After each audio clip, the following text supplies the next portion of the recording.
Partido Republicano começa a encontrar uma dificuldade na campanha da Kamala Harris que não tinha na campanha do Biden. Inclusive, o vice do Trump, J.D. Vance, já é acusado de algumas coisas não muito positivas para a campanha do Partido Republicano. Será que, de fato, a Kamala Harris consegue virar o jogo? Falar um pouquinho também, pessoal, sobre o Nicolás Maduro e o Lula, que vem apresentando grandes discordâncias, inclusive com falas irônicas do Maduro, mandando o Lula tomar um chá de camomila, e a oposição venezuelana, que denuncia que fiscais que poderiam fazer auditoria, enfim, das eleições, não estão sendo viabilizados pelo regime do Nicolás Maduro e contam com Brasil, Colômbia e Estados Unidos para garantir a democracia do país. Venezuela, inclusive, faz acusações gravíssimas contra o regime eleitoral do Brasil. Falar um pouquinho, pessoal, sobre Dmytro Kuleba, que é o responsável pelas relações exteriores da Ucrânia e está na China e fala em negociar um processo de paz com a Rússia, sendo que a Ucrânia está pronta nesse momento. A Rússia, a partir do Peskov, fala coisas parecidas. Ou seja, pela primeira vez, Ucrânia e Rússia falam abertamente, publicamente, com representantes oficiais em negociações pela paz. Será que, de fato, agora rola? Rússia garante que vai entrar na justiça contra a União Europeia e também Estados Unidos para reaver os seus bens e ativos que estão congelados e sendo utilizados para sustentar a guerra na Ucrânia, e a Hungria, galera, que garante que vai bloquear qualquer tipo de repasse da União Europeia que seja destinado a repor munições e equipamentos que os países europeus destinaram para os ucranianos. E aí, será que de fato a União Europeia não vai mais financiar o regime do Zelensky? Se vocês querem entender um pouco mais sobre esses assuntos, e muito mais também sobre geografia, geopolítica, atualidades, política, polêmicas, enfim. Tudo para você se manter sempre bem atualizado. Já se inscreve no canal, deixa like e compartilha esse vídeo, que eu, professor Ricardo, conto muito com a sua ajuda. Belezinha? Para quem não me segue no Instagram, @prof_Ricardo Marcílio, e bora lá pro vídeo, pessoal, que tem um assunto bem importante aí pra gente discutir. Primeiro assunto que faz presente, de novo, são as eleições americanas. O Biden, prestando bem atenção, disse que já está recuperado, né? Daquela doença altamente contagiosa, né? Enfim, da Covid, né? Sabe o que eu tô falando? E vai dar um pronunciamento na quarta-feira à noite, ou seja, hoje, falando exatamente quais foram os motivos que levaram ele a desistir da sua campanha eleitoral e colocar a Kamala Harris como a possível, 95%, até mais, tá? A possibilidade dela ser a candidata pelo Partido Democrata. Mas, de fato, a Kamala Harris é a grande favorita e não parece que há nenhum nome hoje, qualquer tipo de deputado, governador ou governadora, que possa fazer frente à candidatura da Kamala Harris. E nisso, a gente até discutiu no vídeo de ontem que ela vem passando por uma repaginada, porque de fato ela não é muito popular, tem que deixar bem claro isso, tá? Ela é muito criticada, por exemplo, pela má condução durante o governo Biden, enquanto era vice, claro, tá? Das políticas em relação à imigração. Ela toca em alguns temas muito polêmicos, como, por exemplo, a interrupção, né, sabe o que eu tô falando, né, na barriga da mulher e tal, que é uma coisa que não agrada a todos os americanos, é fato, tá? Mas ela vem tentando passar por uma repaginada, já aquela mulher mais jovem do que o Trump, ou seja, agora a idade pode começar a jogar contra o Trump, e ela é uma mulher negra e mulher, claro, né? Ah, professora, ela não é negra, ela é asiática, tal. Realmente, né? Ela é descendente de jamaicanos, aí sim, um fenótipo, etnia negra, de asiáticos, né? Ou seja, de indianos. Mas assim, o fenótipo, a característica física é de uma mulher negra, tá? E isso pode ser muito utilizado pela campanha, porque eu falei para vocês, o Partido Republicano, ele é visto como um partido, pelo menos o discurso que os democratas tentam encaixar, que é um partido mais violento, invasão ao Capitólio, que o Trump é um radical. Poxa, mas não foram a oposição ao Trump que fez o ataque? Então será que cola esse tipo de discurso? Agora é a mesma coisa. Os democratas agora não tem mais um homem branco, rico, que era o Biden, isso é uma mulher negra. Qualquer tipo de crítica que for feita a Kamala Harris, tenho certeza que o Partido Democrata vai tentar encaixar a narrativa que, na verdade, a crítica não é a política pública dela, e sim a figura dela. Por quê? Porque os republicanos são machistas, enfim, né? Toda essa pauta que a gente sabe que faz parte do jogo eleitoral. Tanto que, por exemplo, a própria Hillary Clinton, que é uma figura importante do Partido Democrata, ela compartilhou uma fala que foi dada à Fox News, do J.D. Vance, que é o vice-presidente, né, o candidato a vice-presidente na chapa do Trump, alegando que somos comandados por mulheres com gatos e sem filhos, que são infelizes com a sua vida e suas escolhas e querem prejudicar o resto do país. Eu falei para vocês, né, esse é um ponto importante. O vice-presidente que vai ser escolhido, ele representa muito, talvez não assim, politicamente falando, mas a relevância é muito grande. Convenhamos que não, nem no Brasil, muito menos nos Estados Unidos. Mas a direção para que o seu governo vai.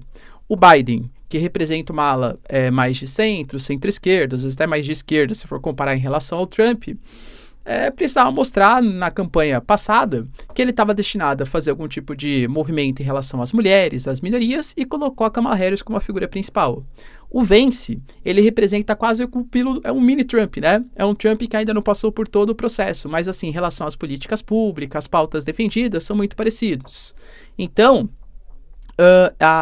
você colocar um cara tão parecido com você é interessante porque o cara vai defender pautas muito parecidas com a sua e um Vance é de fato muito popular e um ótimo comunicador, mas não representa uma diversidade de chapa. Eu tenho certeza que o Partido Democrata vai querer explorar isso agora, colocar que tanto o Trump quanto o Vance representa a violência contra as mulheres, representa a não miscigenação, representa uma concepção mais machista de interpretação da sociedade. Por isso que eu falei, acho que tá mais difícil agora. Ainda acho que o Trump ele é o grande favorito, tá? Mas é mais difícil você bater na Kamala Harris sem misturar com a questão social dela do que bater, por exemplo, no Biden. A gente teve também, pessoal, notícias importantes relacionadas a Nicolás Maduro e divergência em relação ao Brasil. A gente sabe, galera, que a relação entre Brasil e Venezuela já foi melhor. O Brasil, ele participou, né, daquele momento da convenção, por exemplo, para tentar fazer algum tipo de negociação entre Nicolás Maduro e a oposição. A Venezuela garantiu, pessoal, que qualquer tipo de opositor poderia participar do regime eleitoral, do processo eleitoral, só que a Maria Corina Machado, que foi a grande vencedora da oposição venezuelana, foi colocada como inapta para participar, porque apoiava sanções contra os Estados Unidos e era a favor da privatização da PDVSA. Ah, professor, mas acha errado. Então, beleza, não vota nela, mas não impede ela de concorrer por um motivo tão frágil como as suas opiniões políticas. Aí, indicaram a Corina Yoris, já que ela não poderia concorrer, que era uma senhora, professora de filosofia lá com seus quase 80 anos, e ela também foi impedida porque houve uma falha no sistema eleitoral. O Brasil aí já começou a demonstrar um certo incômodo.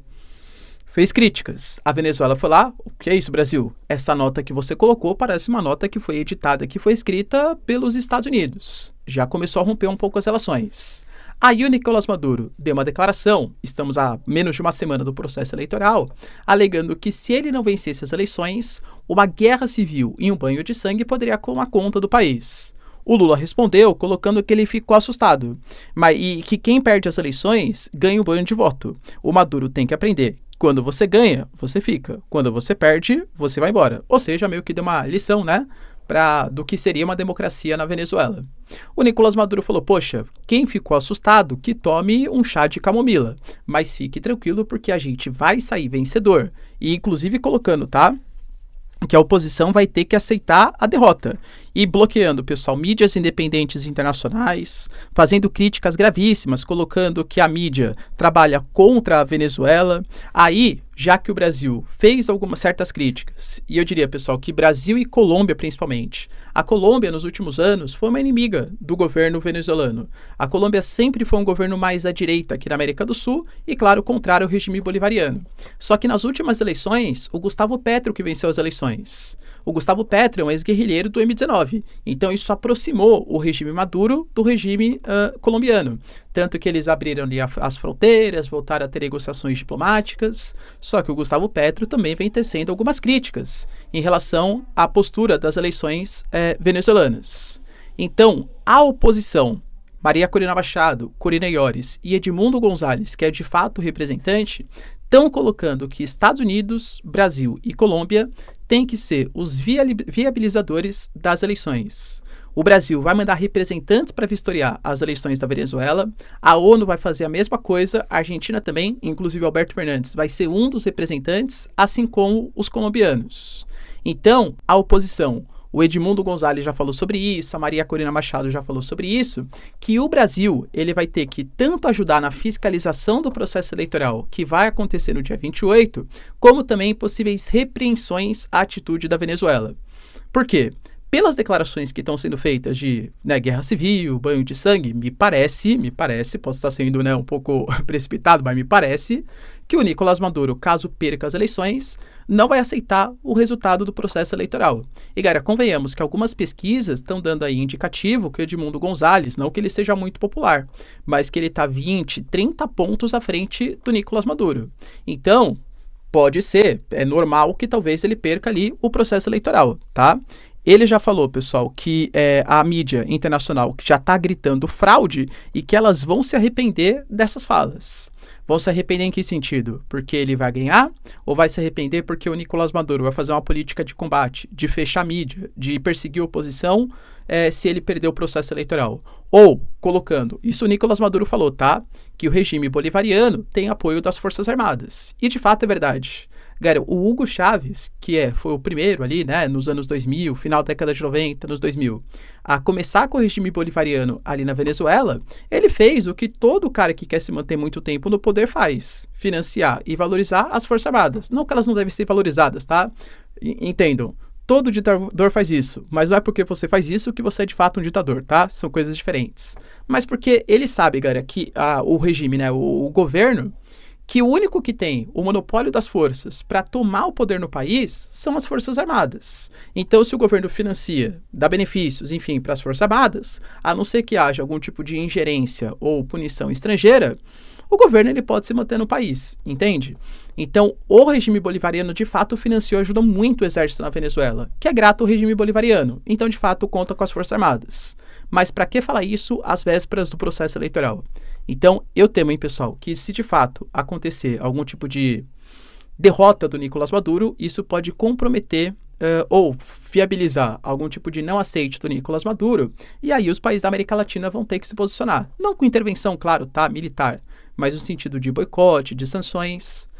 E inclusive a oposição da Venezuela conta com isso. A oposição está criticando, por exemplo, alegando que ela já está sendo impedida de imprimir as credenciais para 90 mil fiscais, alegando que isso ajudaria a fiscalizar e fazer uma auditoria dos votos. Quando teve esse tipo de crítica, inclusive internacional, o Nicolás Maduro falou, mas no Brasil não tem fiscalização, na Colômbia também não, nos Estados Unidos também não, e cara, convenhamos, né? O processo eleitoral desse país é muito mais justo que o processo eleitoral da Venezuela. E aí, o que você acha, pessoal? Primeiro, vai ser uma vitória ou uma derrota do Nicolás Maduro? Se ele for derrotado, vai aceitar? E mais, se ele não aceitar, tiver algum tipo de adiamento das eleições ou não reconhecimento do resultado oficial, como que o Brasil deve se comportar, hein? Deixa aí nos comentários. Outra notícia, pessoal, bem importante, está ligada à reunião, a gente falou, né, que isso ia acontecer, entre Kuleba, que é o responsável pelas relações exteriores da Ucrânia, e a China. A China que vem se viabilizando cada vez mais como um grande peso, como um grande poder geopolítico.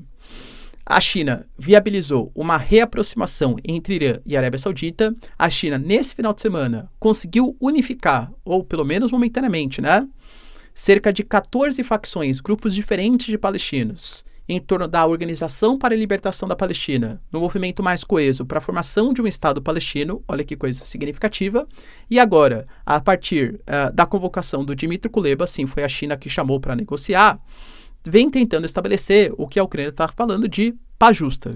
Segundo o Dmitry Kuleba, o lado ucraniano está pronto para conduzir o diálogo e a negociação com os russos. A gente considerou cuidadosamente os 6 pontos pela paz que foram feitos pela China e pela Rússia. Então, quando a Rússia estiver de boa fé, nós ucranianos estamos completamente dispostos a negociar. E olha que mudança na fala, hein, galera? Porque, de novo, se a gente for analisar o que foi feito há, sei lá, questão de 2, 3 meses atrás, existe documento oficial hoje, documento assinado que garante que a Ucrânia não pode negociar com os russos. Foi assinado em outubro de 2022, entende?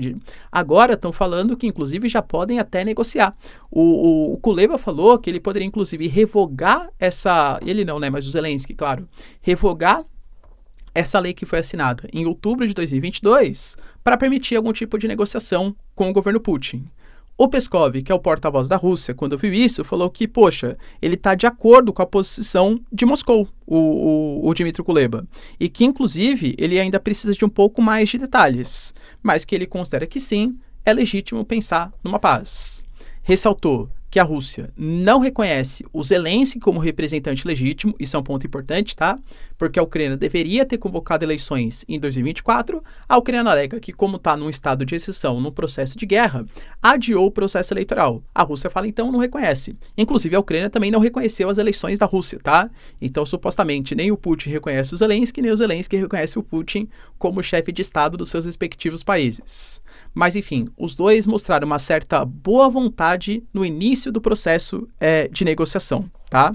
Lembrando que uma pesquisa recente indicou que 32% dos ucranianos já estão dispostos a ceder pelo menos uma parte do seu território para tentar estabelecer um processo de paz. Aqui a gente já vai para o campo da especulação, sai da informação. Como a gente percebe, né, que o Kuleba está na China, negociando com o ministro das Relações Exteriores, a Rússia já se pronunciou oficialmente. E é fato que a Ucrânia está preocupada, porque a Alemanha já anunciou uma redução pela metade da ajuda para o ano que vem. Muito possivelmente a gente vai ter uma vitória, talvez, de um republicano, como o Trump e o Vance, que são totalmente contrários à ajuda dos Estados Unidos, em grau tão grande como foi feito pelo governo Biden, ao governo ucraniano, de uma certa preocupação. E convenhamos, a Ucrânia não vem conseguindo avançar no campo de batalha, pelo contrário, vem perdendo territórios. Pouquinho, né? Pouco a pouco, mas vem perdendo aí territórios. Então começa-se a especular em como seria esse processo de paz. A Rússia fala que ela sempre esteve disposta a negociar e, inclusive, apresentou uma proposta. Mas a proposta da Rússia, convenhamos também, né, era que todos os territórios invadidos, ou seja, toda a região de Donbass, Lugansk, Donetsk, Zaporizhia, Kherson, Crimeia, ficassem sob domínio dos russos, que a Ucrânia atingisse um papel de neutralidade, ou seja, não entrasse para a OTAN, e que tivesse um processo de desná, enfim, do país, que seria tirada do Zelensky. Ou seja, a Rússia quer tudo para ela, né? Muito possivelmente o que a mídia está colocando, que são as especulações que estão saindo dos 6 pontos pela paz entre Brasil e China, que falam em averiguar os motivos que levaram àquele conflito, tá? Dando a entender, né, que é a aproximação da OTAN e tal. O que deve sair, possivelmente, hein? Possivelmente. Ucrânia admitindo o papel de neutralidade na situação, não vai entrar para a OTAN. A Crimeia e Donbass, que são os territórios onde você tinha uma maioria que falava russo, de etnia descendente aí de russos, continuaria sob domínio dos russos e você teria uma devolução de Zaporizhia e Kherson para os russos, para os ucranianos. Será que, de fato, pessoal, Rússia e Ucrânia aceitariam essa proposta? Lembrando que são regiões também muito importantes. Porque hoje, com a Rússia conectando todo esse território, consegue ter acesso ao Mar Negro, que é um mar que não congela durante o ano inteiro, a Sevastopol, a usina de Zaporizhia, a um solo extremamente fértil, que é o solo de Chernobyl, e a 15% de toda a produção de grãos do mundo. E aí, galera, será que essa é uma proposta interessante para Zelensky e Putin? Deixa aí nos comentários, mas pelo menos algum princípio de negociação. E olhem, China e Brasil em segundo colocado sendo os mediadores ou os principais negociadores da paz. Enquanto isso, a gente teve o anúncio também do Peskov, porta-voz aí do Putin, alegando que vai entrar com algum tipo de representação judicial contra a União Europeia e Estados Unidos. A União Europeia e Estados Unidos anunciaram que os bens e ativos russos que estão congelados, graças às sanções contra a Rússia, vão ser utilizados para sustentar a Ucrânia. Na verdade, não exatamente os bens e ativos, mas o lucro desses ativos. Então, empréstimos estão sendo contraídos para repassar equipamentos, armas ou até dinheiro para a Ucrânia, e a garantia desses empréstimos estão sendo os lucros dos bens e ativos russos. A Rússia considera que isso é um roubo e alegou que, inclusive, isso faz com que o dólar perca credibilidade internacional e até o FMI, hein, o Fundo Monetário Internacional, galera, que convenhamos não é pró-Rússia, né? Também considera que isso pode representar algum tipo de risco à credibilidade, tanto da União Europeia como dos Estados Unidos, como também do dólar. Então a Rússia alega que vai entrar na justiça contra essa pirataria feita pelos Estados Unidos e pela União Europeia. Será que rola? Inclusive, o primeiro repasse de verbas vai ser agora em agosto, tá? A partir dos lucros de bens e ativos russos. Se, por um lado, os lucros e ativos russos estão sendo destinados, a Hungria, que nesse momento, por meio de Viktor Orbán, está na presidência da União Europeia, alega que não vai repassar dinheiro para os países europeus que enviaram equipamentos e munições para a Ucrânia. Professor, por quê, né? Esse financiamento que grande parte dos países europeus fizeram, França, Alemanha, Portugal, Espanha, Itália, tinha uma espécie de fundo garantidor, que é o que eles chamam, pessoal, de Fundo Europeu de Apoio à Paz. E aí, estima-se mais ou menos, tá, que a gente tenha 6,5 ou 7 bilhões de euros que vão ser repassados do fundo da União Europeia mesmo, desse fundo de apoio à paz, como uma forma de compensação financeira do apoio à paz que esses países deram apoiando o regime ucraniano. Só que daí você precisa de uma autorização da União Europeia para fazer isso. A Hungria e a Eslováquia de Robert Fico e a Hungria de Viktor Orbán, são contrários a isso, alegando que o dinheiro da União Europeia deveria ficar para a União Europeia, mas não para sustentar armas ou equipamentos que estão sendo destinados para a Ucrânia. Além disso, recentemente, o regime do Zelensky, ele bloqueou o oleoduto Druzhba, que é o oleoduto que passa pela Ucrânia, que carrega petróleo da Rússia, Lukoil, que sustenta grande parte das termoelétricas, dos combustíveis da Hungria e da Eslováquia. E aí, Hungria e Eslováquia, coincidentemente, de Robert Fico e Viktor Orbán, que não são tão afeitos assim ao regime do Zelensky, estão sendo prejudicados por esse bloqueio do oleoduto que atravessa o governo ucraniano, o país da Ucrânia. Então, o Viktor Orbán alega que enquanto a Ucrânia não desbloquear a rota do gasoduto Druzhba, que sustenta tanto a Eslováquia quanto a Ucrânia, o dinheiro para sustentar ou para reaver ou para, enfim, né, financiar o equipamento, a cessão de equipamentos e munições cedidas pela Europa não será feito. Eu sempre falo, galera, a União Europeia tem hoje na presidência o patinho feio da organização, que é o Viktor Orbán, pelas relações que tem com o Putin. E aí, será que a União Europeia vai aceitar fazer uma pressão em cima da Ucrânia para desbloquear o gasoduto? Galera, se vocês curtiram o vídeo, deixe seu like, se inscreve no canal. Tamo junto, beijos, abraços e tchau, tchau.